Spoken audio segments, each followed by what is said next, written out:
'Buchi' as a డైరెక్టర్‌గా మిమ్మల్ని ఎక్కడ బాగా సర్ప్రైజ్ చేశారు? సీ లక్కీలీ ఈ సినిమాకేంటంటే 'బుచ్చి' సైడ్ నుంచి నాకు 200% సపోర్ట్. 100% అని కూడా కాదు.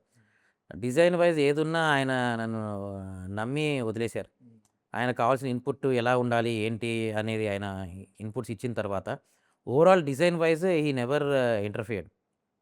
మనకి what is the best for the film ఉంటే చాలు అనే ఒక ఐడియాలజీలో 100% సపోర్ట్ చేశారు నాకు. So, we had never any clash or any misunderstanding. Everything was better communication అండి. ఎందుకంటే 'సుకుమార్' గారితో వర్క్ చేసారా మీరు? లేదు చేయలేదు ఇంకా. లేదు. కానీ 'సుకుమార్' గారి ఇన్వాల్వ్‌మెంట్ కూడా ఈ సినిమాలో ఉన్నట్టుంది. యాహ్! హ్మ్. అంటే స్క్రిప్ట్ వైస్ కూడా. స్క్రిప్ట్ వైస్ ఇన్వాల్వ్‌మెంట్ ఉంది. Okay. Day to day activities ఆయన ఏం చూడలేదు. అదే స్క్రిప్ట్ వింటున్నప్పుడు ఈ సినిమాని ఏ కలర్ టోన్‌లో చేయాలి? ఎలాంటి సెటప్‌లు వాడాలి? అన్న దాని మీద ఒక అవగాహన ఉంటది కదా! దానికోసం మీరు చేసిన హార్డ్ వర్క్ ఏంటి? సీ డెఫినిట్‌గా మూడ్ ఆఫ్ ద ఫిల్మ్ ఏదైతే ఉంటదండి, దానికి మనం కొన్ని కలర్స్ వాడదాము, కొన్ని కలర్స్ వాడకూడదు అనే ఒక అండర్‌స్టాండింగ్ వస్తది. At the same time Geographic area హ్మ్. అండ్ టైమ్‌లైన్ ఈ 3 ఫ్యాక్టర్స్ ఉంటాయి. కథకి కావాల్సిన నీడ్ ఏంటి? టైమ్‌లైన్‌కి కావాల్సిన నీడ్ ఏంటి?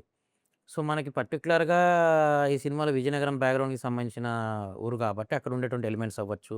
విజయనగరం ఆ టైమ్‌లైన్‌లో బెల్లం మార్కెట్ గాని ఇవన్నీ ఫేమస్. మల్లెపూ మార్కెట్ ఒకటి ఫేమసు. ఇట్లాంటి ఫ్యాక్టర్స్ అన్నీ మన సినిమాలో ఎంత కావాలి, ఎక్కడెక్కడ కావాలి అనే దగ్గర ఇన్కార్పొరేట్ చేసుకోవడం జరిగింది. And at the same time visual experience కొత్తగివ్వాలి. ఆల్రెడీ చూసిన 'చరణ్' గారిది ఆల్రెడీ 'రంగస్థలం' అవును. ఇవన్నీ మనం చూసున్నాము. 'ర్యాండీ' గారు చేసినవి. సో, ఆయన దీనికో డిఫరెన్స్ చేయాలనుకుంటారు. ఓవరాల్‌గా నేను కూడా ప్రొడక్షన్ డిజైన్ సైడ్ నుంచి మనం ఎలా ఈ సినిమాకి ఒక కొత్త మూడ్ గాని, టెంప్లేట్‌లో గాని చేయాలి అనే ఒకటుంటది.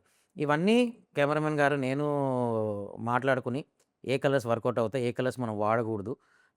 ఇప్పుడు కొన్ని సీన్స్ రీల్‌లో షూట్ చేయడం జరిగింది.